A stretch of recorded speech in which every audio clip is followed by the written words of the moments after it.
السلام علیکم ورحمۃ اللہ۔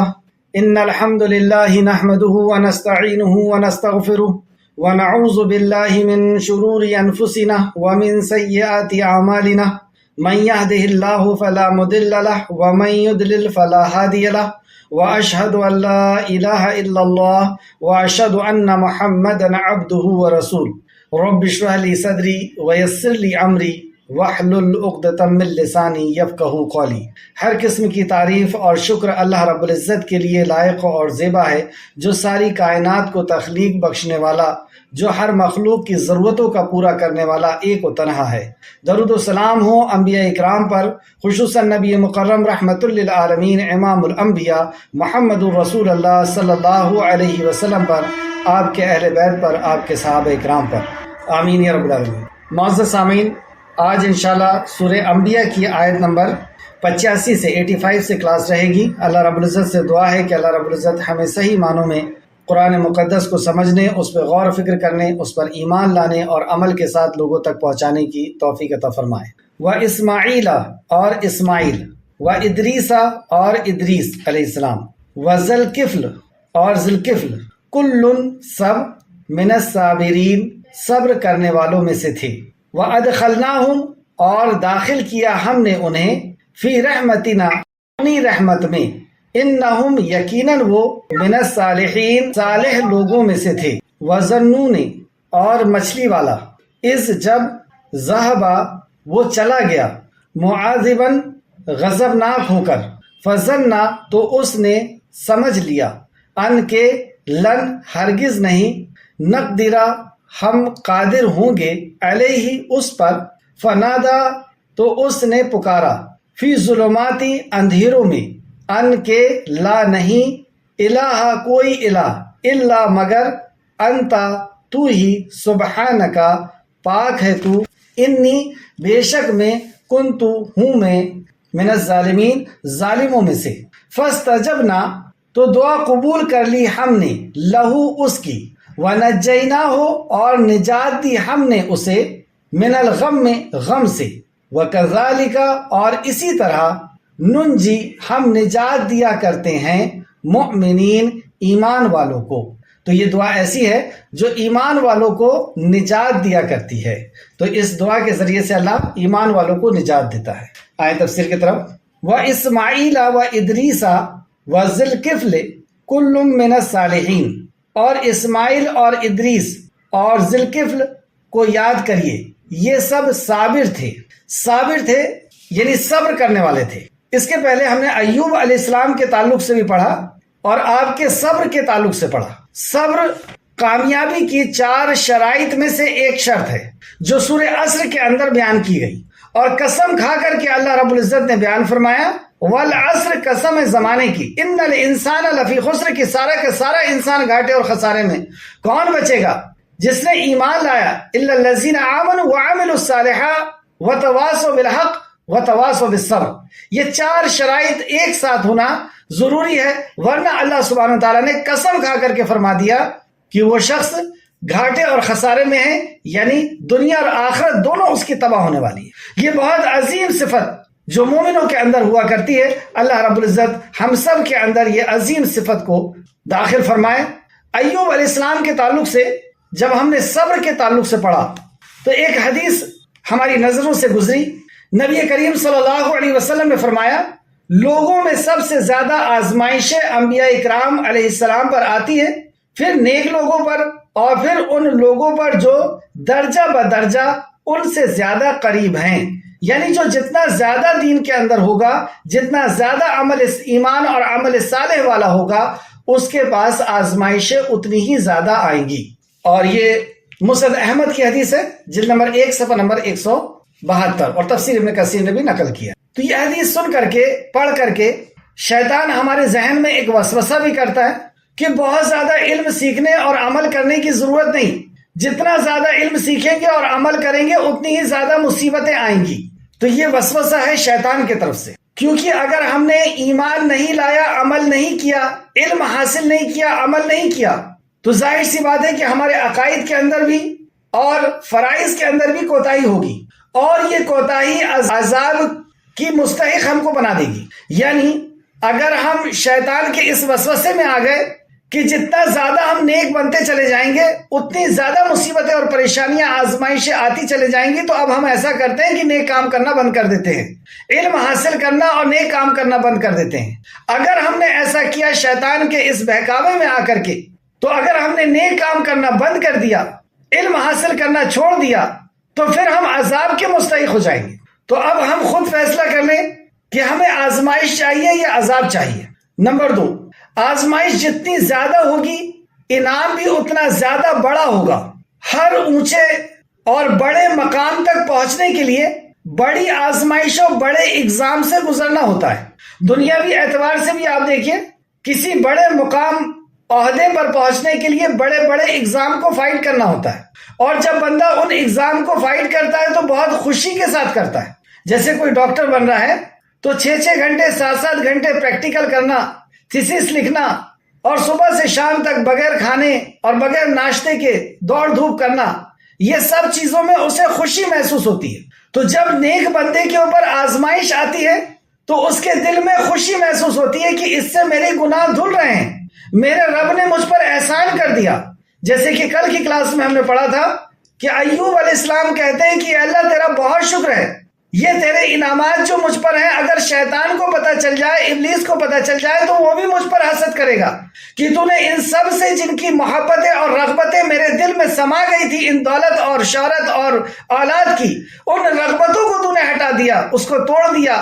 اب میرے سامنے اور میرے لیے صرف تو ہے خالق مالک۔ اور اللہ رب العزت کی طرف بہت زیادہ آہگزاری یا بہت زیادہ حمد و ثنا اللہ رب العزت کی کرنے لگ گئے تھے۔ تو آزمائش جب نیک بندے کے اوپر آتی ہے تو وہ خوش ہوتا ہے کہ میں توحید کے لیے ستایا جا رہا ہوں، میں کسی خاتون کے لیے یا کسی مرد کے لیے یا دولت یا شہرت کے لیے نہیں، میں ساری کائنات کے خالق اور مالک کے لیے ستایا جا رہا ہوں۔ آپ نے دیکھا جب بلال حبشی رضی اللہ عنہ کو گھسیٹا جاتا تھا، مارا جاتا تھا، تو وہ دیکھ کر کے کیا کہتے تھے؟ احد احد، خاموش بھی رہ سکتے تھے، لیکن اس وقت وہ چڑھاتے ہیں اسے کہ تو مجھے اس لیے مارتا ہے نا کہ میرا رب ایک ہے، میں یہ کہتا ہوں تو سن لے، احد وہ ایک ہے، وہ ایک ہے، کتنا مار سکتا مار دے، کتنی تکلیف پہنچا سکتا ہے تکلیف پہنچا لے۔ ہمیں سن کر کے پڑھ کر کے ایسا لگ رہا ہے کہ انہیں بہت تکلیف ہو رہی ہے، لیکن ان کے یہ جملے بتا رہے ہیں کہ اس تکلیف میں وہ انجوائے کر رہے ہیں۔ اللہ، تو آزمائش جتنی زیادہ ہوگی انعام بھی اتنا زیادہ بڑا ہوگا۔ تیسرا، آزمائش گناہ سے دھلنے کا اور بڑے مقام تک پہنچنے کا سبب بنتی ہے۔ آزمائش گناہوں کو دھو دینے کا اور بڑے مقام تک پہنچنے کا سبب بنتی ہے۔ چوتھا، لیکن ان ساری چیزوں میں ہمیں یہ خیال رکھنا ہوگا کہ ہم صبر کا دامن نہ چھوڑیں۔ اگر یہ آزمائش جو ہمارے نیک کام کرنے کی وجہ سے آ رہی ہے، تو اس میں اگر ہمارا صبر چلا گیا، اور آزمائش یہی ہے کہ بندہ صبر کرتا ہے یا نہیں، یا پھر جزا فضا کرتا ہے کہ نہیں ملا تھا، یا اس قسم کی باتیں کرتا ہے، یا اللہ کے دربار کو چھوڑ کر کے کہیں اور جاتا ہے اپنی ضرورت اور اپنی مصیبت کو دور کرانے کے لیے۔ یہ آزمائش ہے کہ اسی اللہ رب العزت سے ہی دعائیں کرتے رہتا ہے یا کسی اور کے پاس بھی جاتا ہے، یہ آزمائش ہے۔ یہ مصیبتیں دے کر کے اللہ یہ آزما رہا ہے۔ اور ایک چیز اور یاد رکھیں، بخاری شریف کی حدیث نمبر 1223 1223 کہ صبر پہلے مرحلے میں ہے، بعد میں تو صبر آ ہی جاتا ہے۔ جیسے کسی کے گھر میں انتقال ہو گیا، کاروبار ختم ہو گیا، یا کوئی ایکسیڈنٹ ہو گیا، کوئی بڑی حادثہ ہو گیا، تو کچھ دنوں کے بعد تو صبر آ ہی جاتا ہے۔ صبر اصل یہ ہے کہ اسی لمحے صبر ہو کہ یہ فیصلہ میرے رب کا تھا اور میرا رب میرے لیے غلط فیصلہ نہیں کرتا، وہ رحمان ہے، وہ رحیم ہے، اس نے جو میرے لیے فیصلہ کیا ہے اسی میں میرے لیے بہتری ہے، اس وقت وہ صبر کر لے۔ اور صبر کا اعلیٰ درجہ جو ہم نے کل پڑھا تھا کہ اس میں وہ شکر بھی کرے کہ اللہ نے یہ آزمائش ڈالی ہے، ضرور میرے گناہوں کو دھونا ہے، مجھے اونچے مقام پر اللہ رب العزت نے پہنچانا ہے، اس لیے میرے اوپر یہ آزمائش آئی۔ آزمائش کے ذریعے ایک اور پوائنٹ لکھیں 4، آزمائش کے ذریعے اونچے مقام تک پہنچایا جاتا ہے۔ جیسے آپ دیکھتے ہیں کہ نبی کریم صلی اللہ علیہ وسلم بچپن سے ہی آزمائشوں میں گھیرے گئے۔ آپ در یتیم ہیں، یتیم موتی، کہ آپ کی ولادت سے پہلے آپ کے والد کا انتقال ہو گیا، ولادت کے پیدائش کے کچھ سال کے بعد ماں کا انتقال، والدہ کا انتقال ہو گیا، پھر دادا کا انتقال ہو گیا، اب بتائیں کون رکھے گا؟ تو ان حالات میں ڈال کر کے اللہ رب العزت ایک بڑے حالات سے ٹکرانے کے لیے مضبوط کر رہا ہے، یعنی اونچے مقام کے لیے تیار کیا جا رہا ہے۔ جیسے آپ دیکھتے ہیں کہ شاہین باج جب آندھی اور طوفان آتے ہیں تو چھوٹے چھوٹے جو پرندے ہیں، چھوٹے بڑے پرندے سب اپنے اپنے بلوں میں گھس جاتے ہیں اس آندھی اور طوفان سے بچنے کے لیے، لیکن شاہین باج اسی وقت اپنے مقام سے نکلتا ہے اور اس طوفان میں، اس تیز ہواؤں میں وہ انجوائے کرتا ہے، اس میں وہ اڑان بھرتا ہے ایسی مصیبتوں سے کہ وقت یہ انجوائے کر رہا ہے۔ کیا ہوا تھا اس کے پیچھے؟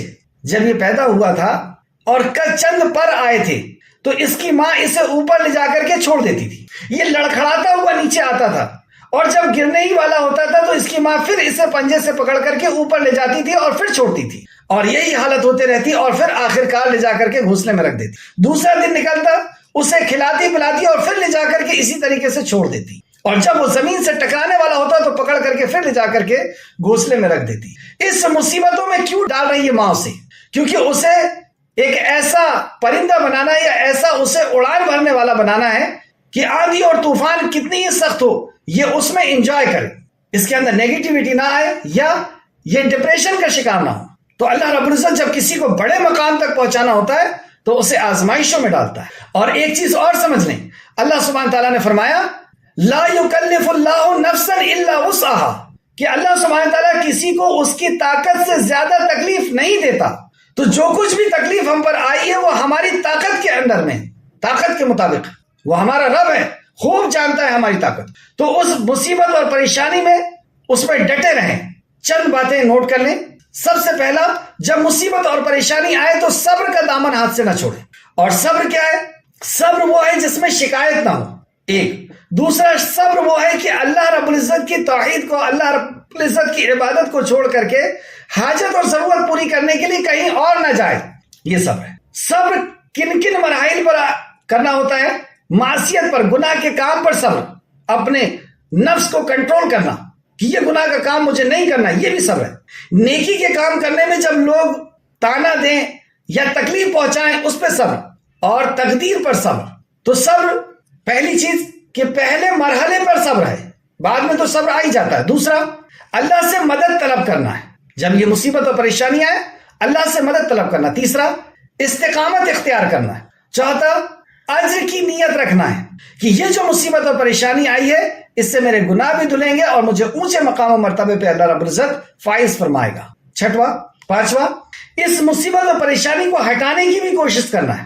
اور چھٹواں، اپنا محاسبہ کرنا ہے کہ یہ آزمائش ہے یا اللہ کی ناراضگی ہے، کہیں ایسا تو نہیں مجھ سے کوئی گناہ ہو رہا ہے، اور اس گناہ کو پہچانے اور اس سے نکلنے اور اس سے ختم کرنے کی کوشش کریں۔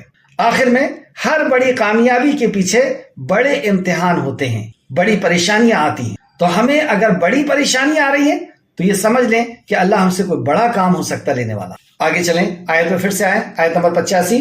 اور اسماعیل اور ادریس اور ذوالکفل کو یاد کریے، یہ سب صابر تھے۔ اللہ رب العزت نے ان تین اپنے مومن بندوں کا ذکر کیا، کیونکہ اسماعیل اور ادریس علیہ السلام کے تعلق سے تو متفق ہیں سبھی علماء کہ یہ دونوں انبیاء ہیں، لیکن ذوالکفل کے تعلق سے اختلاف ہے، الگ رائے ہیں کہ یہ نیک اور صالح شخص تھے، اور کچھ علماء کرام کا کہنا ہے کہ یہ بھی نبی تھے، کیونکہ نبیوں کے ساتھ آپ کا ذکر ہوا اور اس کے پہلے بھی ہوا ہے۔ بہرحال ان کی تعریف اللہ سبحانہ تعالیٰ فرمائے کہ یہ صابر تھے۔ اب بتائیں، جس کے صبر کی گواہی خود خالق کائنات دیتے، کتنے خوش نصیب ہیں یہ لوگ۔ اور آگے ایک اور خوبی اللہ بیان فرماتا ہے، اللہ نے داخل کیا انہیں رحمت میں۔ کیوں؟ انہم من الصالحین، کیونکہ وہ صالحین میں سے تھے۔ تو اگر ہمیں اللہ کی رحمت میں داخل ہونا ہے، ہمیں سے کون ہے ایسا جو یہ نہیں چاہتا کہ ہم اللہ کی رحمت میں داخل ہو جائیں؟ تو اللہ کی رحمت میں داخل ہونے کے لیے کیا کرنا ہوگا؟ ان دو آیتوں کے اندر دو نصیحتیں ہمیں ملتی ہیں۔ ایک تو صابر ہونا ہوگا، مقام پہ اللہ فرماتا ہے ان اللہ مع الصابرین، میں صبر کرنے والوں کے ساتھ ہوں۔ ساری کائنات کا خالق اور مالک ساتھ ہو جائے، اس سے بڑی چیز اور کیا ہو سکتی ہے؟ یعنی اگر ہم نے جیسے شیطان کے وسوسے میں آ کر کے نیکی کرنا چھوڑ دیں، علم حاصل کرنا چھوڑ دیں، تو عذاب کے مستحق ہو جائیں گے، اور عذاب والوں کے ساتھ اللہ کا ساتھ نہیں ہے۔ اللہ کی تو پھٹکار ہے، اللہ کا غضب ہے، اللہ کی ناراضگی ہے۔ اور ہم نیک کام اور نیکی میں آگے جب بڑھنے لگیں گے تو آزمائش بھی آ سکتی ہے، اور اس آزمائش میں اللہ رب العزت صبر کریں گے تو اللہ رب العزت کا ساتھ ہوگا۔ ان اللہ مع الصابرین۔ اور دوسری صفت اللہ کی رحمت میں شامل ہونے کے لیے صالحین نیک عمل کرنے والے. نیک عمل کس کو کہتے ہیں؟ جس عمل کے اندر 3 شرائط پائے جائیں یا 2 شرائط پائے جائے ایمان کی موجودگی میں، توحید کی موجودگی میں. یا اس کو اگر 3 شرطیں سمجھے تو پہلی شرط ایمان یعنی توحید، عقیدہ صحیح ہو، اور عقیدے صحیح ہونے کی موجودگی میں 2 شرط: ایک اخلاص کہ صرف اللہ کی رضا کے لیے عمل کریں، اور دوسرا نبی کریم صلی اللہ علیہ وسلم کا طریقہ، آپ کی سنت، آپ کے حکم یعنی شریعت کے مطابق ہو. تو یہ 2 صفت کے ساتھ اللہ رب العزت نے ان 3 صالح بندے کے ساتھ فرمایا کہ یہ صبر کرنے والے اور صالحین تھے، تو اللہ کی رحمت میں یہ لوگ داخل ہو گئے. اللہ ہم سب کو یہ صفات عطا فرما اور ہمیں بھی اپنی رحمت میں داخل فرما، آمین یا رب العالمین. آیت نمبر 87. اور یاد کریے مچھلی والے یعنی یونس کو، جب وہ اپنی قوم سے ناراض ہو کر چلا گیا، جب وہ اپنی قوم سے ناراض ہو کر چلا گیا تھا، سو اس نے سمجھا تھا کہ ہم پر ہرگز تنگی نہیں کریں گے. یعنی اس عمل کو انہوں نے یہ نہیں سمجھا تھا کہ اس عمل کے بنا پر اللہ رب العزت کی تنگی آ جائے گی، اللہ کی پکڑ آ جائے گی. اس لغزش پر، لغزش کیا تھی کہ آپ کو ایک ذمہ داری دی گئی تھی کہ اس قوم کے اندر آپ کو اللہ رب العزت کی وحدانیت، اللہ رب العزت کی توحید اور آپ کے دین، اللہ کے دین کو لوگوں تک پہنچانا ہے. حضرت یونس علیہ السلام نے اس ذمہ داری کو پوری قربانی دے کر کے ادا کیا، لیکن لوگ یعنی قوم نے انکار کیا، نافرمانی کی. اور جب حد پوری ہو گئی تو انبیاء علیہ السلام اس بات کو جانتے ہیں کہ جب حد پوری ہو جاتی ہے یعنی حجت قائم ہو جاتی ہے تو انبیاء علیہ السلام کو اللہ حکم دیتا ہے کہ یہاں سے ہجرت کر لو، اور ان کے اوپر عذاب آتا ہے. تو جب حجت پوری ہو گئی اور لغزش یہ ہو گئی کہ اللہ رب العزت کے حکم کے پہلے آپ نکل گئے، اللہ رب العزت نے اس بات پر آپ کو پکڑ لیا. واقعہ ہم پورا آگے دیکھیں گے. جیسی اللہ رب العزت نے پکڑا آپ سمجھ گئے، اور فوراً عظیم الشان کلمات کے ساتھ اللہ رب العزت کی بارگاہ میں توبہ کی. آپ نے فرمایا لا الہ الا انت سبحانک انی کنت من الظالمین. وسیلہ کس چیز کا دیا آگے ہم دیکھیں گے تفسیر کے حوالے سے. پھر اس نے ہمیں اندھیروں میں پکارا، اندھیروں میں پکارا، ظلمات جمع کا صیغہ. تو رات کا اندھیرا تھا، سمندر کا اندھیرا تھا، مچھلی کے پیٹ کا اندھیرا تھا. اور ایک قول کے مطابق جس مچھلی نے آپ کو نگلا تھا، جس مچھلی نے آپ کو اپنے اندر شکم میں لیا تھا، اس مچھلی کو بھی ایک بڑی مچھلی نے آ کر کے نگل لیا تھا. تو گویا کہ 2 مچھلیوں کے پیٹ کا اندھیرا، پھر سمندر کا اندھیرا، کیونکہ سمندر کی بھی جتنی گہرائی ہوتے جاتی ہے تو لہروں کے ساتھ اس کا اندھیرا بڑھتے جاتا ہے. اور پھر رات کا اندھیرا، اور اس اندھیرے کے اندر اور اس پانی کے اور مچھلی کے اندر سے سیدنا یونس علیہ السلام اپنے رب کو پکار رہے ہیں، اور وہ سمیع اور بصیر رب اپنے نبی کی آواز کو سن رہا ہے. اللہ اکبر. اور آواز کس طریقے سے دے رہے ہیں؟ لا الہ الا انت سبحانک، اے اللہ تیرے سوا کوئی عبادت کے لائق نہیں. اس بات کا اقرار کر رہے ہیں کہ میرا یہ عقیدہ ہے، میرا یہ ایمان ہے کہ لا الہ الا، تیرے سوا کوئی عبادت کے لائق نہیں. سبحانک، تو پاک ہے ہر عیب سے. انی کنت من الظالمین، اور میں ہی ظالموں میں سے ہوں. پھر ہم نے اس کی دعا قبول کی. یعنی ان کلمات کے ساتھ اللہ رب العزت دعا کو رد نہیں کرتا، یہ ہم آگے تفسیر میں پڑھیں گے. تو پھر ہم نے اس کی دعا قبول کی اور ہم نے اسے غم سے نجات دی. جس غم میں وہ تھے اس غم سے ہم نے نجات. کیسا قادر ہے اللہ سبحانہ تعالیٰ کہ مچھلی کے پیٹ کے اندر سے زندہ نکال دی. اور ہم اسی طرح مومنوں کو نجات دیا کرتے ہیں. یہاں پر الگ سے اللہ رب العزت نے بات فرمائی، اور ہم اسی طرح مومنوں کو نجات دیا کرتے ہیں. یہاں سارے مومنوں کو اللہ رب العزت نے گنایا کہ مومن جب مصیبت اور پریشانی میں پھنس جاتے ہیں تو ہم انہیں نجات دیا کرتے ہیں. مومن کس کو کہتے ہیں؟ مومن جو ایمان والا ہے، اللہ کی وحدانیت پر جس کو ایمان ہے، رسول اللہ کی رسالت پر جس کو ایمان ہے، آخرت پر جس کو ایمان ہے. ایمان کی بنیاد جو ہے وہ 6 چیزیں، اور اس میں سر فہرست کیا اللہ کی توحید پر جس کو ایمان. اور یہاں پہ توحید کے وسیلے سے ہی دعا کیا. آگے دیکھتے ہیں تفسیر قصص الانبیاء. سورہ یونس میں بھی آپ کے اس واقعے کا ذکر ہے. پہلے دیکھتے ہیں حضرت یونس علیہ السلام قوم سے مایوس ہو کر علاقہ چھوڑ گئے تو اللہ تعالیٰ نے انہیں مچھلی کے پیٹ میں قید کر دیا. اس وقت یونس علیہ السلام نے اپنی غلطی کا اعتراف کرتے ہوئے نجات کی التجا کی. غلطی کا اعتراف کر لیا کہ ہاں انی کنت من الظالمین، میں ظالموں میں سے. جبکہ آپ نے دعوت اس حد تک دی تھی کہ یہ واحد قوم ہے جو عذاب کو پہچان گئی. ورنہ جب عذاب آیا کرتے ہیں تو ہم نے قرآن میں پڑھا کہ عذاب آیا ہے اور قوم ناچ رہی ہے, خوشیاں منا رہی ہے کہ بارش آنے والی ہے. یہ بادل بارش لے کر کے آیا اور اس بادل سے آگ اگلی اور انہیں تباہ اور برباد کر دی. لیکن یہاں یونس علیہ السلام کی قوم یہ سمجھ گئی کہ ہم نے نبی کے ساتھ بدتمیزی کی ہے, ان کی نافرمانی کی ہے, اتباع نہیں کی.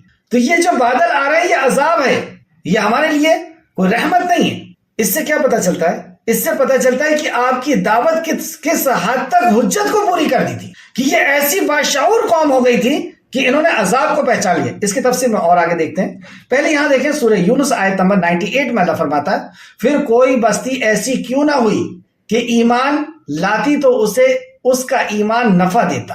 یعنی کوئی بستی ایسی نہیں ہوئی کہ وہ ایمان لاتی, یعنی پوری کی پوری بستی, پوری کی پوری قوم ایمان لاتی تو اللہ رب العزت اس کے ایمان سے ان کو نفع دیتا, سوائے یونس کی قوم کے. صرف یہ ایسی ایک قوم ہے جس نے اللہ کے عذاب کو دیکھ کر کے اور ایمان لیا. جب وہ ایمان لائی تو ہم نے دنیا کی زندگی میں ان سے ذلت کا عذاب دور کر دیا اور ایک مدت تک ان کو دنیا میں یعنی فائدہ دیا, دنیا میں انہیں فائدہ اٹھانے دیا. اور یہاں پہ ہم نے سورہ انبیاء میں آیت نمبر 87 اور 88 میں پڑھا, اور اس کے بعد سورہ الصافات آیت نمبر 139 148 تک بھی یہ واقعہ ہے. اور اس طریقے سے سورہ علق آیت نمبر 48 اور 15. جب یہ عذاب کو اس قوم نے دیکھا تو یہ پہچان گئے کہ ہم نے وقت کے نبی کی اطاعت سے روگردانی کی, یعنی ہم نے آپ کی توحید کو قبول نہیں کیا, ایک رب کی عبادت کو اور رسالت کو بھی قبول نہیں کیا, آخرت پر ایمان کو ہم نے قبول نہیں کیا. تو نبی ناراض ہو کر کے چلے گئے کہ اب تم پر عذاب آئے گا, یہ کہہ کر کے نبی چلے گئے. اور اب یہ جو بادل آئے ہیں یا آنے والے ہیں یا وہ عذاب آنے والا ہے, تو وہ عذاب اب آ کر کے رہے گا کیونکہ نبی چلے گئے, ہم نے ان کی نافرمانی کی. تو اس احساس کو ذہن میں لا کر کے یہ لوگ آپس میں اکٹھا ہوئے پوری قوم, اور انہوں نے چند فیصلے کیے. چنانچہ انہوں نے پھٹے پرانے کپڑے پہن لیے, جانوروں کے بچوں کو ان کی ماؤں سے الگ کر دیا, پھر وہ رو رو کر کے اور عاجزی کے ساتھ اللہ سے دعائیں کی. یعنی پھٹے پرانے کپڑے پہن لیے اور بیوی بچوں کو لے کر کے, جانور اور جانوروں کے بچوں کو لے کر کے ایک ویران جگہ میں پہنچے اور وہاں پر ماؤں سے بچوں کو جدا کر دیا, کیونکہ اب عذاب آ رہا ہے, اب تو سب کچھ تباہ اور برباد ہو جائے گا. تو عذاب آنے کے پہلے اس منظر کو ذہن میں لاؤ کہ میرا بچہ مجھ سے دور ہو گیا, بچہ یہ منظر لائے کہ میری ماں مجھ سے دور ہو گئی, اور اس عذاب سے اللہ کی پناہ مانگی. پھٹے پرانے کپڑے پہن لیے ہیں کہ عذاب کے بعد ہماری یہ بھی حالت ہو سکتی ہے کہ پورا گھر بار سب کچھ ختم ہو جائے, یہاں تک کہ ہم چیتڑے پہننے پر مجبور ہو جائیں, ہمارے بچے ہم سے جدا کر دیے جائیں اور بچوں سے ماں باپ جدا کر دیے جائیں. ایسے حالات آنے والے ہیں, اس لیے ایسے رنگت کو پہلے سے اختیار کر لیے اور خوب گڑ گڑا کر کے رونے لگے. ادھر بچے بھی چیخ کر کے رو رہے ہیں, یہاں تک کہ جانوروں کے بچے بھی رو رہے ہیں اور ماؤں کے بچے بھی رو رہے ہیں. ادھر مائیں بھی رو رہی ہیں کہ اللہ ایسا عذاب ہم پر آ جائے گا, اے اللہ تو ہمیں معاف کر دے, ہم نے تیرے نبی کی نافرمانی کی ہے. اور اس وقت انہوں نے ایمان لے کر کے آئے. اللہ سبحانہ تعالیٰ فرماتا ہے کہ ہم نے ان کی توبہ کو قبول فرمایا. غور کریں, دو طرح کی قومیں ہوئی ہیں جنہوں نے نبیوں کی نافرمانی کی, اور نافرمانی کی وجہ سے جب عذاب آیا تو قوم اس عذاب کو نہ پہچان سکی اور عذاب کی مستحق ہو گئی. اور سوائے ایک قوم کے یعنی یونس علیہ السلام کی قوم کے کہ انہوں نے عذاب کو پہچان لیا اور توبہ اور استغفار کر کے اس عذاب سے بچ گئے. ہم اپنا محاسبہ کریں, ہمارا کیا حال ہے؟ ہم پہ کوئی ایک دو عذاب نہیں, کئی قسم کے عذاب میں ملوث ہیں آج. لیکن کیا اس کے بعد بھی ہم رجوع کر رہے ہیں؟ اس کے بعد بھی ہمیں ایسا لگتا ہے کہ ایسا کر لیں گے تو اس پریشانی سے بچ جائیں گے, ایسا کر لیں گے تو اس پریشانی سے بچ جائیں گے. پوری قوم کو یہ صلاح کیوں نہیں دی جا رہی ہمارے بڑوں کی طرف سے کہ ہم سب مل کر کے اور اپنے روش سے توبہ کر لیں؟ جو ہماری چال چل رہی ہے اللہ کی نافرمانی کی, حرام کاموں کی, شرک اور بدعات کی, اس سے ہم توبہ کر لیں کہ اب ہمارے علاقوں کے اندر, ہمارے شہروں کے اندر اللہ رب العزت کے علاوہ کسی اور کا دربار نہیں ہوگا. اللہ رب العزت کے علاوہ کوئی اور حاجت روا اور مشکل کشا ہمارے لیے نہ ہماری اولاد کے لیے ہو. توبہ کرنے سے جب یہ پریشانیاں اور مصیبتیں ختم ہوں گی, کتنے ہی آپ ٹیکنیکل طریقوں کو استعمال کر لیں, کرنا ہے, اس سے منائی نہیں ہے, لیکن یہ پریشانیاں آ کیوں نہیں ہیں؟ کیوں اللہ ناراض ہے اس قدر ناراض؟ دیکھیں آپ روزانہ کیسی دہشت کے اندر ہم جی رہے ہیں. یہ ہمارے اعمال کا نتیجہ ہے، اور اس کے باوجود بھی ہم نہ پہچانے اور یہ سمجھیں کہ اچھے دن آ گئے۔ اللہ، جیسے ایک قوم تھی، جب عذاب آتا ہوا دیکھے، مطلب بادل آتا ہوا دیکھے تو کود رہے، ناچ رہے، اچھے دن آ گئے، بارش ہوگی، اور اس سے ایسی آگ برسی کہ ان کی زندگی کا جو ہے نا چراغ گل ہو کر کے رہ گیا، صفائے ہستی سے حرف غلط کی طرح مٹ کر کے رہ گئے۔ اس وقت ہوش آئے گا، اس وقت ہوش آئے گا۔ ابھی یہ چھوٹے موٹے عذاب دے کر کے اللہ ہمیں جگانا چاہتا ہے، لیکن اگر اس کے باوجود بھی نہیں جاگے تو پھر بڑے عذاب کے لیے تیار ہیں۔ اللہ ہم سب کو توفیق عطا فرمائے کہ ہم توبہ کر کے اپنی روش کو سدھار لیں۔ اس کے آگے دیکھیں، دوسرا مقام ایک تو یہ ہوا کہ قوم نے اللہ رب العزت کی بارگاہ میں آہ گزاری کر کے اور اللہ کے عذاب سے بچ گئی، اللہ نے ان کو دنیا میں کچھ مہلت دے دی۔ ادھر سیدنا یونس علیہ السلام بستی سے نکل گئے، یعنی وہ تنگ آ گئے تھے کہ ان کے اوپر حجت پوری ہو گئی، اس قدر میں نے انہیں سمجھا دیا کہ خوب سمجھ گئی یہ توحید اور رسالت اور آخرت، لیکن اس کے بعد بھی یہ نہیں مان رہے۔ تو یہ جو اللہ رب العزت کا ایک قانون ہے کہ نبی کی جب حجت پوری ہو جاتی ہے تو اللہ کا عذاب آتا ہے، گویا کہ ان کے اوپر عذاب آئے گا، عذاب کی دھمکی دے کر کے کہ اللہ کا عذاب تم پر آنے والا ہے، اور یہ وہاں سے نکل گئے۔ لفظش یہ ہو گئی کہ اللہ کے حکم کے پہلے نکل گئے۔ تو جس کشتی میں جا کر کے بیٹھے ہیں اور کشتی آگے بڑھی ہے اور ایک طوفان میں گر گئی، کشتی ڈامڈول ہونے لگی، ملہ نے، کشتی چلانے والے نے اور آپس میں ان لوگوں نے مل کر کے بات کی کہ کوئی ضرور اللہ کا نافرمان بیٹھ گیا، یا دوسرے قول کے مطابق اس میں سے کسی ایک آدمی کو اس پانی کے اندر ڈال دیا جائے، اس سے ہم اس عذاب سے، اس طوفان سے بچ جائیں گے۔ کس کو ڈالیں؟ اتنے سارے لوگ ہیں، کس کو ڈالیں؟ تو کہا کہ قرآن نکالتے ہیں، سب کے نام کی لسٹ بنا کر کے ڈالتے ہیں، اور جس کا نام آ جائے گا یہ اللہ کی طرف سے طے ہوگا کہ اسے ڈال دینا ہے۔ ایسے کیا گیا، نام یونس علیہ السلام کا آ گیا۔ جیسے ہی نام یونس علیہ السلام کا آیا تو ملا کہتا ہے کہ یہ تو بہت نیک اور صالح شخص ہیں، میں ان کو نہیں ڈالوں گا۔ پھر سے قرآ ڈالا جائے، پھر سے قرآ ڈالا گیا، پھر یونس علیہ السلام کا نام آ گیا۔ یونس علیہ السلام جانے کے لیے بڑھے اور لوگوں نے پکڑ لیا کہ نہیں، آپ بہت نیک اور صالح شخص ہیں، آپ کو نہیں ڈالا جا سکتا۔ اور ادھر طوفان بڑھ رہا ہے، ناؤ ڈوبنے پر ہو رہی ہے۔ پھر طے کیا گیا کہ پھر سے قرآ ڈالو، تیسری بار قرآ ڈالا گیا، پھر یونس علیہ السلام کا نام آ گیا، کیونکہ اللہ رب العزت کی طرف سے تو یہ فیصلہ۔ آپ آگے بڑھے اور سمندر میں چھلانگ لگائی۔ اللہ رب العزت نے مچھلی کو حکم دیا اور سمندر کی گہرائی سے نکلتے ہوئے ایک مچھلی آئی اور آپ کو اس نے نگل لیا۔ قصص الانبیاء فرماتے ہیں جب قرآن میں آپ کا نام نکلا تو آپ کو سمندر میں پھینک دیا گیا، اللہ تعالیٰ نے ایک بڑی مچھلی کو بھیج دی، وہ آپ کو نگل گئی، اللہ تعالیٰ نے اسے حکم دیا۔ اب دیکھیں، مچھلی کو حکم دیا کہ وہ آپ کا گوشت نہ کھائے اور ہڈی نہ توڑے، کیونکہ آپ علیہ السلام اس مچھلی کا رزق نہیں ہے۔ اس نے آپ کو نگل کر تمام سمندر کا چکر لگانے لگی۔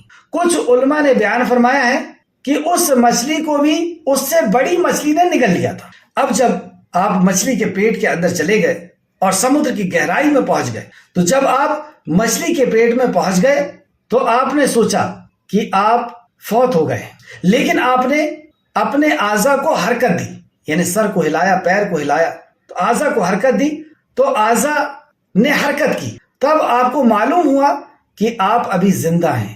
چنانچہ اللہ کے لیے سجدے میں گر گئے، یعنی وہیں پہ اپنے پیر کو سمیٹا اور پیر کو سمیٹ کر کے اور سجدہ ریز ہو گئے، اور فرماتے ہیں یا رب، میں نے ایسی جگہ کو تیرے لیے مسجد بنایا ہوں کہ اس طرح کے مقام پر کسی نے بھی تیری عبادت نہیں کی۔ دیکھیں کیسے فوراً اپنے آپ کو جو ہے اللہ رب العزت کے سپرد کر دیا، کیونکہ ہم پر جو بھی مصیبتیں اور جو بھی آزمائشیں آتی ہیں سب اللہ کی طرف سے، تو کوئی دوسرا ذریعہ اور فلا نہیں تلاش کیا کہ کیسے نکلنا ہے یہاں سے، کیا کرنا، کچھ نہیں۔ اس میں داخل کرنے والی، نکالنے والی ذات صرف اور صرف اللہ کی۔ تو سجدہ ریز ہو گئے۔ سجدے کی خوبی جانتے ہیں اللہ سبحانہ و تعالیٰ کو بندہ سب سے زیادہ محبوب اسی وقت لگتا ہے جب وہ سجدے میں ہوتا ہے، جو اپنی غرور سے اٹھی ہوئی ناک اور سر کو جب وہ اپنے رب کی بارگاہ میں رکھتا ہے اور کہتا ہے سبحان ربی الاعلیٰ، تو پاک ہے پروردگار، ہر عیب سے تو پاک ہے، اور میں تو عیبوں کا پتلا ہوں اور میں تو خطا کار ہوں۔ اور اللہ رب العزت کی بارگاہ میں جب اپنے غرور سے اٹھے ہوئے سر کو رکھتا ہے، اللہ رب العزت کو وہ بہت پیارا لگتا ہے۔ آگے دیکھیں، مقصود کلام یہ ہے کہ مچھلی آپ کو لے کر گہرے سمندروں میں گھومنے لگی، آپ نے مچھلیوں کو رحمان کی تسبیح کرتے ہوئے سنا، سبحان اللہ۔ اب اس سمندر کے اندر مچھلیاں تیر رہی ہیں اور حضرت یونس علیہ السلام کہتے ہیں کہ میں نے رحمان کی تسبیح کرتے ہوئے ان مچھلیوں کو سنا اور کنکریوں سے اللہ کی تسبیح سنی. وہ نیچے جو کنکریاں پڑی ہوئی ہیں اس سے بھی میں نے اللہ رب العزت کی تسبیح سنی. کچھ چیزیں میں چھوڑ رہا ہوں کیونکہ وقت کم ہے. اور مچھلی نے یونس علیہ السلام کو اگل دیا. جب آپ نے یہ دعا کی, اب اس دعا کے اوپر ہم غور کریں. امام ابن ابی حاتم رحمت اللہ علیہ نے اپنی تفسیر میں بیان کیا ہے کہ یونس علیہ السلام کو مچھلی کے پیٹ میں ان الفاظ کے ساتھ دعا کرنے کا خیال آیا. یونس علیہ السلام کو مچھلی کے پیٹ میں ان الفاظ کے ساتھ دعا کرنے کا خیال آیا. لا الہ الا انت سبحانک انی کنت من الظالمین.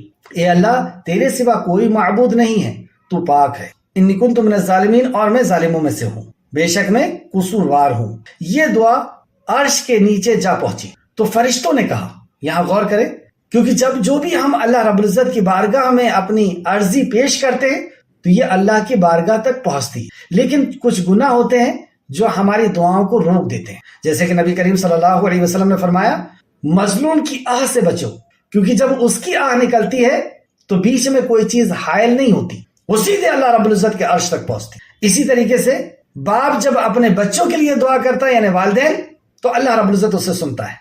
اور اسی طریقے سے مسافر کی بھی اللہ رب العزت دعا سنتا ہے.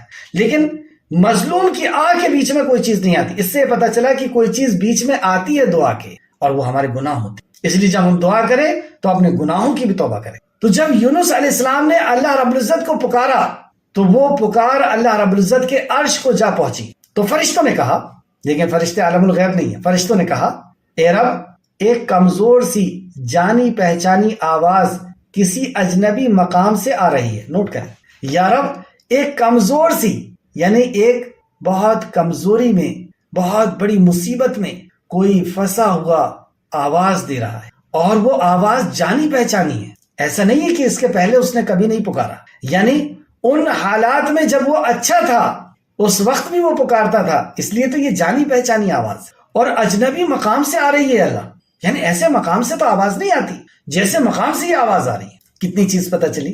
نمبر 1, فرشتے نہیں جان پا رہے ہیں کون ہے, کہاں سے پکار رہا ہے, عالم الغیب اللہ ہے. دوسرا, یہ ضرور پہچان گئے کہ یہ آواز بہت مصیبت زدہ کی یہ آواز ہے. تیسری بات پتہ چلی کہ جانی پہچانی آواز ہے. ایک حدیث سے یہ بھی پتہ چلتا ہے کہ جب بندہ اچھے حالات میں اللہ کو نہیں پکارتا, جب راحت اور سکون ہے تو اپنی منمانی زندگی میں اڑے ہوئے, اور جیسی مصیبت اور پریشانی آئی تو پھر چیخنا چلانا شروع کرتا ہے. تو فرشتے کیا کہتے ہیں, یہ کیسی اجنبی سی آواز ہے. کیوں کہتے ہیں اجنبی سی آواز ہے؟ کیونکہ اس کے پہلے یہ آواز نہیں آئی. جب یہ خوشی کے ماحول میں اللہ نے اسے نعمتوں سے نوازا تھا اس وقت نہیں پکارا تھا اس نے. یہ اجنبی آواز ہے, اس وقت نہیں آئی تھی, ابھی آ رہی ہے. تو ہمیں اچھے حالات میں بھی اللہ سبحانہ تعالیٰ کو پکارنا چاہیے, تاکہ مصیبت میں جب پھنسیں اور پھر پکاریں تو فرشتے یہ کہیں, یہ سفارش کر رہے ہیں فرشتے, یہ اللہ یہ تو جانی پہچانی آواز اور کسی اجنبی مقام سے آ رہی ہے. اللہ سبحانہ تعالیٰ نے کیا فرمایا؟ اللہ فرماتا ہے, تم نے پہچانا نہیں؟ بولے نہیں اے رب, ہم نے نہیں پہچانا یہ کون ہے. وہ کون ہے اللہ, ہم نہیں پہچانتے. فرمایا, اللہ سبحانہ تعالیٰ فرما رہا ہے, میرا بندہ یونس ہے. فرشتوں نے کہا, تیرا بندہ یونس جس کے مقبول عمل اور مقبول دعائیں آسمانوں پر آتی رہتی ہیں. کیسی سفارش کر رہے ہیں؟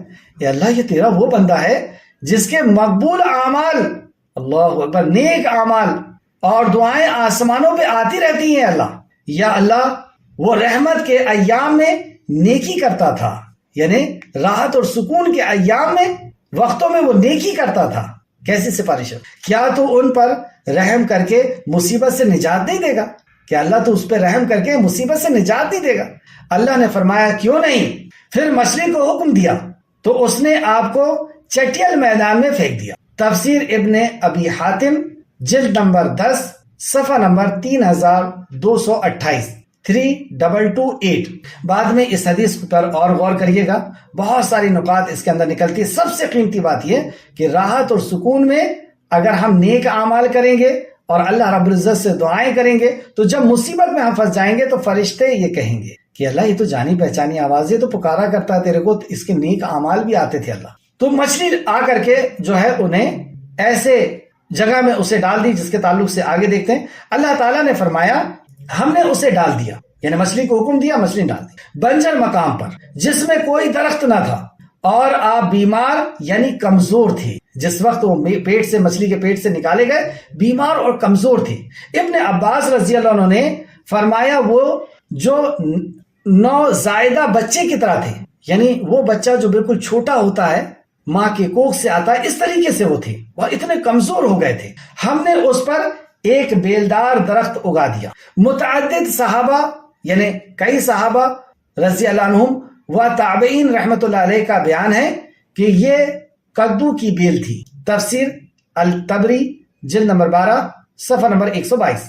علماء کرام فرماتے ہیں کہ کدو اگانے میں بہت سی حکمت تھی، یعنی وہاں پر اللہ رب العزت نے کدو کی بیل کیوں اگائی تھی، اس کی بہت سی حکمت۔ اس کے پتے انتہائی ملائم ہوتے ہیں کیونکہ وہ بہت کمزور تھے، تو پتوں سے نقصان نہ ہو، اس کے پتے جو ہوتے ہیں ملائم ہوتے ہیں، تعداد میں زیادہ ہوتے ہیں تاکہ چھاؤں وغیرہ ان کو دے سکیں، اور سایہ مہیا کرنے والے ہوتے ہیں، یعنی سخت سایہ چھاؤں مہیا کرنے والے ہوتے ہیں۔ مکھی ان کے قریب نہیں آتی، جہاں پہ یہ پیڑ ہوتا ہے وہاں یہاں بیلا ہوتی ہے، وہاں مکھیاں نہیں آتی۔ اس کا پھل شروع سے آخر تک کھایا جاتا ہے، اس کے چھلکے اور بیج سے بھی فائدہ اٹھایا جاتا ہے۔ یہ دماغ کو قوت دیتا ہے، یہ پھل جو ہے دماغ کو قوت دیتا ہے اور بہت سے فوائد کا حامل ہے۔ اللہ تعالیٰ کے حکم سے ایک جنگلی ہرن صبح و شام آ کر آپ کو دودھ پلاتی تھی۔ یہ آپ پر اللہ کی رحمت اور اس کا احسان تھا، اس لیے اللہ سبحانہ وتعالیٰ نے فرمایا آیت نمبر 88 کے اندر، پھر ہم نے اس کی دعا قبول کر لی اور ان کے غم سے نجات بخشی، اور ایمان والوں کو ہم اسی طرح نجات دیا کرتے ہیں۔ یعنی ہم سے جو کوئی دعا کرے اور ہماری پناہ کا طالب ہو، ہم اس کے ساتھ اسی طرح احسان کرتے ہیں جو بھی مانگے۔ اب ایک بہت پیاری دعا، یہی دعا جس کے تعلق سے نبی کریم صلی اللہ علیہ وسلم کی بہت ہی قیمتی حدیث حضرت سعد بن ابی وقاص رضی اللہ عنہ سے روایت ہے کہ انہوں نے فرمایا میں مسجد میں داخل ہوا، عثمان غنی مسجد کے اندر تھے اور میں نے سلام کیا۔ حضرت عثمان غنی نے مجھے دیکھا اور سلام کا جواب نہ دیا، تو میں عمر کے پاس گیا اور عمر سے کہا کہ کیا دین کے اندر کوئی نئی چیز آئی ہے، یعنی سلام کا جواب نہیں دیا۔ تو آپ نے فرمایا کہ میں عثمان غنی کے پاس گیا، انہوں نے مجھے دیکھا لیکن سلام کا جواب نہیں دیا۔ عمر فاروق نے عثمان غنی کو بلا لیا رضی اللہ عنہ اور کہا کہ ابی وقاص نے آپ کو سلام کیا، آپ نے جواب نہ دیا۔ تو انہوں نے کہا نہیں، میں نے سلام نہیں سنا، مجھے نہیں پتا انہوں نے سلام کیا۔ یہاں تک کہ دونوں نے حلف اٹھا لیا کہ میں نے نہیں سنا، اور انہوں نے کہا کہ میں نے سلام کیا تھا اور انہوں نے مجھے دیکھا بھی تھا۔ تھوڑا غور کرنے کے بعد عثمان غنی فرماتے ہیں کہ مجھے اللہ معاف کرے، آپ میرے پاس سے گزرے تھے اور اب تھوڑا تھوڑا خیال آیا، لیکن فرماتے ہیں کہ میں ایک خاص کیفیت میں تھا اس وقت، اور فرماتے ہیں رسول اللہ صلی اللہ علیہ وسلم کا ایک فرمان دل میں دہرا رہا تھا، مجھے جب بھی وہ فرمان یاد آتا ہے میرے دل اور آنکھوں پر پردہ آ جاتا ہے۔ میں اللہ کے نبی کا ایک فرمان دہرا رہا تھا، اور جب میں وہ فرمان دہراتا ہوں تو میری آنکھوں کے سامنے اور کانوں میں ایک پردہ آ جاتا ہے۔ بتائیں کیسی گہرائی کے ساتھ اس کلمے کو پڑھتے۔ حضرت سعد نے فرمایا میں آپ کو اس کے بارے میں بتاتا ہوں کہ رسول اللہ صلی اللہ علیہ وسلم نے ہمیں پہلی بار دعا کے بارے میں بیان فرمانا شروع کیا، پھر ایک دعا فرمائی، یعنی آخر میں یہ ہے حدیث میں کہ آپ اس وقت جو دعا پڑھ رہے تھے اور جس دعا میں کھو گئے تھے وہ یہی تھی، لا الہ الا انت سبحانک انی کنت من الظالمین، اے اللہ تیرے سوا کوئی عبادت کے لائق نہیں اور میں ہی ظالم۔ جو پھر آپ صلی اللہ علیہ وسلم نے فرمایا جو مسلمان کسی بھی معاملے میں اپنے رب سے ان الفاظ کے ساتھ دعا کرتا ہے اللہ اس کی دعا قبول فرماتا ہے۔ جامع ترمذی، اللہ اس کی دعا قبول فرماتا ہے۔ جامع ترمذی حدیث نمبر 3505 3505، اور مسند احمد میں بھی حدیث ہے جلد نمبر 1 صفحہ نمبر 100۔ اللہ تعالیٰ نے فرمایا سورہ الصافات آیت نمبر 139 139، اور بلا شبہ یونس نبیوں میں سے تھے۔ سب سے بڑی فضیلتوں میں سے ایک فضیلت کہ آپ نبیوں میں سے ہیں۔ اللہ تعالیٰ نے سورہ نساء اور سورہ انعام میں بھی انبیاء کرام کے ساتھ آپ کا ذکر فرمایا۔ یہ بخاری شریف کی حدیث ہے۔ رسول اللہ صلی اللہ علیہ وسلم نے فرمایا کہ کسی بندے کو یہ نہیں کہنا چاہیے، یعنی تم کسی بندے کو یہ نہ کہو، کسی بندے کو یہ نہیں کہنا چاہیے کہ میں یونس بن متہ سے بہتر ہوں۔ کسی بندے کو یہ لائق نہیں کہ وہ یہ کہے کہ میں یونس سے بہتر ہوں۔ یونس علیہ السلام، بخاری شریف حدیث نمبر 7539 7539۔ ایک اور لمبی حدیث جس میں ایک یہودی اور ایک مسلمان کا جھگڑا ہوا اسی بات پر کہ وہ کہتا ہے کہ یہودی موسیٰ علیہ السلام بڑے ہیں اور انہوں نے کہا کہ محمد رسول اللہ بڑے، مار بھی دیا گئے. اور پھر رسول اللہ صلی اللہ علیہ وسلم کے پاس آئے تو آپ صلی اللہ علیہ وسلم نے نصیحتیں کی. اس میں سے ایک نصیحت یہ کی کہ میں نہیں کہتا کہ کوئی شخص یونس بن متیٰ سے افضل ہے، مجھے نبیوں پر افضلیت نہ دو، نہ یونس بن متیٰ پر فضیلت دو. صحیح بخاری حدیث نمبر 3415. یعنی یہ آپ کا ارشاد تواضع کے طور پر ہے، یعنی انکساری کے طور پر ہے، ورنہ حدیثوں کے حوالے سے یہ بات واضح طور پر سامنے آ چکی ہے کہ نبی مکرم محمد الرسول اللہ صلی اللہ علیہ وسلم کا مقام و مرتبہ سارے انبیاء سے اونچا، امام الانبیاء. اور دوسرا، آپ حوض کوثر کے مالک. تیسرا، آپ کو حوض کوثر پہ معمور کیا جائے گا. اور تیسرا، آپ کو مقام محمود عطا کیا جائے. اللہ رب العزت بے انتہا، اللہ رب العزت غضبناک ہوگا اور آپ کے سجدے سے اللہ رب العزت کی ناراضی ختم ہوگی اور حساب و کتاب شروع. نتائج و فوائد اس واقعے سے ہم نے کیا سیکھا؟ چلیے 2-3 منٹ میں ہم لے لیتے ہیں اس کو، وقت ہو چکا ہے. ایمان باللہ اور توبہ مصائب مصیبتوں سے نجات کی کنجی ہے. دیکھیں صفحہ نمبر 410 قصص الانبیاء دارالسلام، دوسری پرنٹ میں صفحہ آگے پیچھے ہو سکتا ہے. اور یونس علیہ السلام کے واقعے کے اندر آپ نتائج کو دیکھیں، کیا لکھ رہے ہیں، لفظوں کے اوپر غور کریں، کیونکہ یہی آج کی ہماری کلاس کا خاص نقطہ ہے، پوائنٹ ہے. ایمان باللہ، کیا کہا سب سے پہلے؟ ایمان باللہ، اللہ پر ایمان، اللہ کی وحدانیت پر ایمان، اللہ کے ایک ہونے پر ایمان. صرف وہی حاجت روا ہے، وہی مصیبتوں کا دور کرنے والا، اس کے علاوہ کوئی اور نہ ہماری مصیبتوں کو دور کر سکتا ہے، نہ ہماری ضرورتوں کو پوری کر سکتا. تو ایمان باللہ اور توبہ، پھر اس کے بعد توبہ. مسائل یعنی مصیبتوں سے نجات کی کنجی ہے، نجات کی چابی ہے. حضرت یونس علیہ السلام کے واقعے سے ہمیں یہ درس ملتا ہے کہ اللہ تعالیٰ پر ایمان لانا، یہی توحید لانا، اور اس سے اپنے گناہوں کی توبہ و بخشش طلب کرنا ہر قسم کے مسائل یعنی مصیبتوں سے نجات کی کنجی ہے.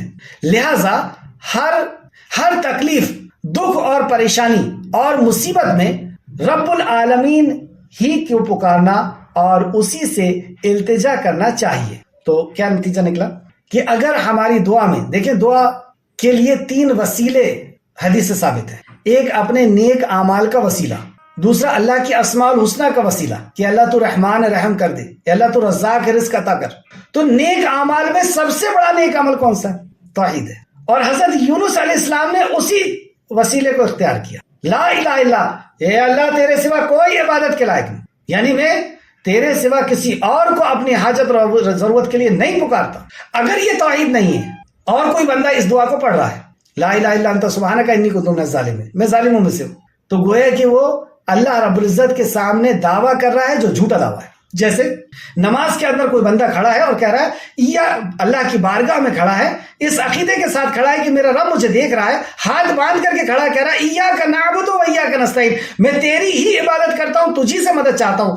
جبکہ وہ نہ مدد اللہ رب العزت سے چاہتا ہے، نہ اللہ کی ہی عبادت کرتا ہے، وہ کسی اور کی بھی عبادت کرتا ہے، وہ کسی اور سے بھی دعا کرتا ہے، وہ کسی اور کو بھی سجدہ کرتا ہے. اور یہاں پہ وہ کہہ رہا ہے کہ میں تیری ہی عبادت کرتا ہوں، تجھی سے مدد چاہتا ہوں. تو گویا کہ وہ اللہ رب العزت کی بارگاہ میں جھوٹا دعویٰ کر، کیا اس کو زیب دیتا ہے یہ دعویٰ کرنا؟ تو ایک شخص جو توحید میں نہیں ہے، کیا اس کو زیب دیتا ہے کہ وہ یہ دعا کرے؟ اسے چاہیے کہ وہ اس سے بھی توبہ کر لے، اس شرک سے توبہ کر لے، اور یہ توبہ کر لے کہ اللہ تیرے سوا کوئی عبادت کے لائق نہیں، یعنی کوئی ضرورت کا پورا کرنے والا، مصیبت کا دور کرنے والا نہیں، نہ کوئی دھاگا، نہ کوئی پتھر، نہ کوئی تعویذ، نہ کوئی گنڈا، نہ کوئی کسی قسم کا پیر و مرشد، نہ کوئی جادوگر، اور نہ ہی کوئی انسان، نہ فرشتہ، نہ کوئی جن، نہ کوئی ضرورت پوری نہیں کر سکتا، اور نہ کوئی مصیبت دور کر سکتا، صرف تیرے.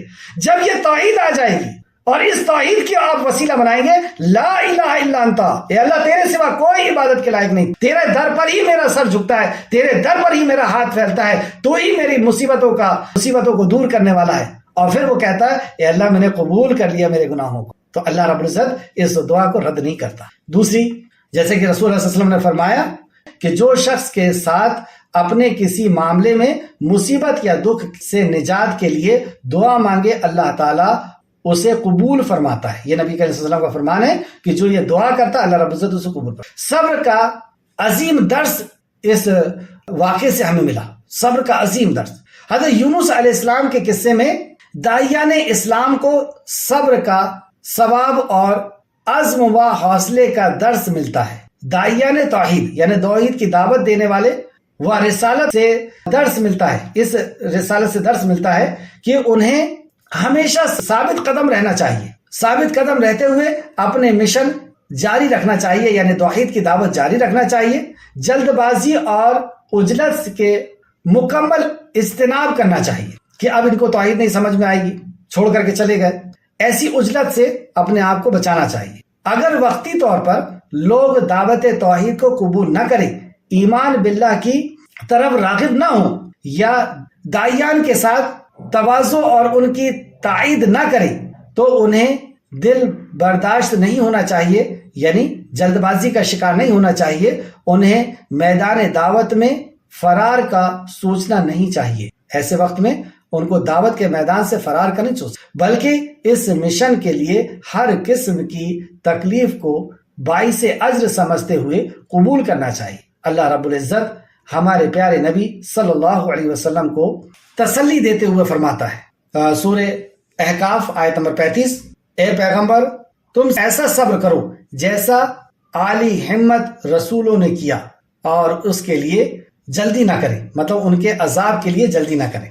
یعنی آپ پہلے مکہ میں تکلیفوں کو برداشت کرتے رہے اور پھر اس کے باوجود بھی آپ نے تکلیفوں کو برداشت کیا، تو دو اہم درس ہمیں ملے کہ اگر ہم ایمان کے ساتھ اپنے گناہوں کو قبول کرتے ہوئے اس عظیم دعا کو پڑھیں گے تو اللہ رب العزت دعا کو ضرور قبول کرے گا، اور دوسرا ہمیں توحید کے اس میدان میں، اس دعوت توحید کے میدان میں ثابت قدمی کے ساتھ جمے رہنا چاہیے اور جلد بازی کر کے وہاں سے نہیں ہٹنا چاہیے۔ آخر میں اللہ رب العزت سے دعا ہے کہ خالق مالک جو کچھ بھی ہم نے پڑھا اس پہ ہمیں مزید غور و فکر کرنے کی تو توفیق عطا فرما، جب تک ہمیں زندہ رکھ، ایمان، اخلاص اور عمل صالح کے ساتھ ہمیں زندہ رکھ، ہمارا خاتمہ بالخیر فرما اور نیکوکاروں کے ساتھ ہمارا شمار فرما، آمین یا رب العالمین۔ اللہم صلی علی محمد وعلی آل محمد، اللہم صلی علی محمد وعلی آل محمد، آمین یا رب العالمین۔